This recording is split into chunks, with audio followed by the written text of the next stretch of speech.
arrive très fréquemment que nous soyons en finale lors de nos parties avec très peu de pièces. Eh bien, on va voir comment mater avec ces pièces. C'est ce qu'on appellera les maths élémentaires. Aujourd'hui, nous allons commencer avec tour plus roi contre un seul roi. Mater avec une tour, un roi isolé est très simple. Encore faut-il connaître la méthode, je vous l'expose dans cette vidéo.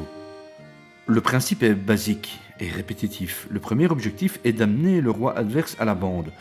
Pour ce faire, la tour offrant une belle portée sera l'allié de notre roi, qui aura bien naturellement sa grande part de participation.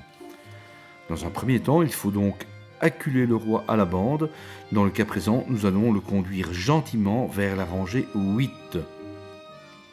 Tour A4 va dresser une sorte de mur face au roi adverse. Il n'aura que deux options, se déplacer latéralement ou, s'il veut nous simplifier la tâche, reculer.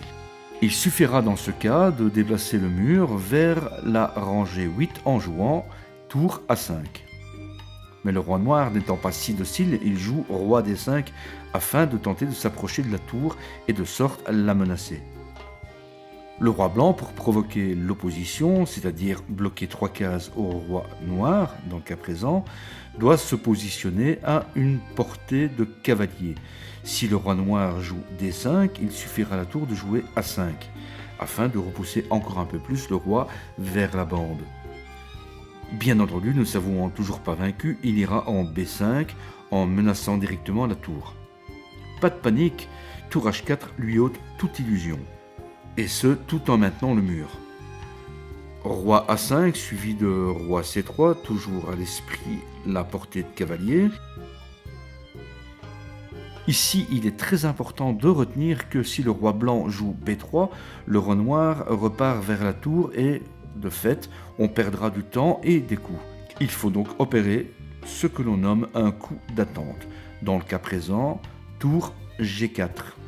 Ce qui offre au roi une seule case, ne permettant pas un échec au coup suivant, en l'occurrence A5. Roi B3 et le roi noir n'a plus aucune autre possibilité de coup, ne lui infligeant pas d'échec. Une fois roi B5 joué, il est en parfaite opposition. Tour G5 échec et le roi n'a aucun autre choix que de reculer. Il suffit ensuite de reproduire le schéma afin de le neutraliser définitivement. Je vous rappelle que le but est d'amener le roi noir à la bande afin de lui infliger le coup fatal, c'est-à-dire le mat. En jouant F6, il tente un baroud d'honneur et menace notre tour en G5. Menace rapidement solutionnée par tour A5. Le roi blanc poursuit sa quête de la position en L. Ensuite, le coup d'attente nécessaire, tour B5. Ici, le roi noir nous facilite la tâche en se plaçant en opposition. Tour B6 donnant échec et force le roi à reculer. Ensuite, en toute logique, roi F5. Le roi noir semble résigné et joue C8. Ah, ça y est, il est à la bande. À charge à présent à la tour de dit cantonné. De fait, tour B7. Roi noir vers tour avec D8. Toujours le même principe pour le roi blanc en se déplaçant vers E6. Le roi menace la tour avec C8, espérant sans doute une distraction improbable des blancs, mais tour H7 ruine les intentions du roi noir. Roi B8 suivi de roi D6, roi A8, et ensuite le coup devenu classique, le coup d'attente avec tour G7. Il ne reste qu'une case pour le roi noir, B8. Roi C6 et à nouveau à portée de cavalier.